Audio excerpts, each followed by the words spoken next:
Ayan, magluluto tayo ng palitaw. Oops. Palitaw. Pag lumitaw na raw, luto na.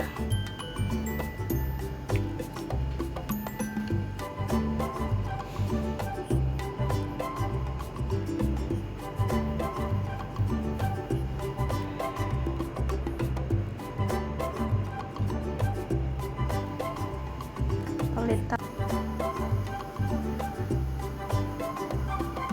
Ayan, tapos ito naman cheese, parang gucci, pero ang gagawin ko is steam ko siya or papakuluan ko na lang siya para hindi siya ma-oily. Ayan,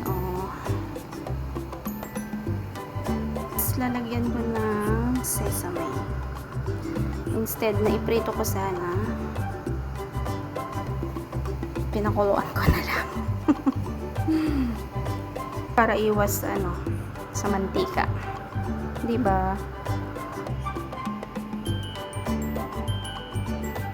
Ayan, meron ako ditong nakaramelize na walnut.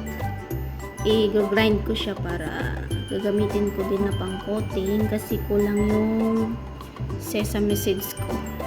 Masarap siya kapag may ganito.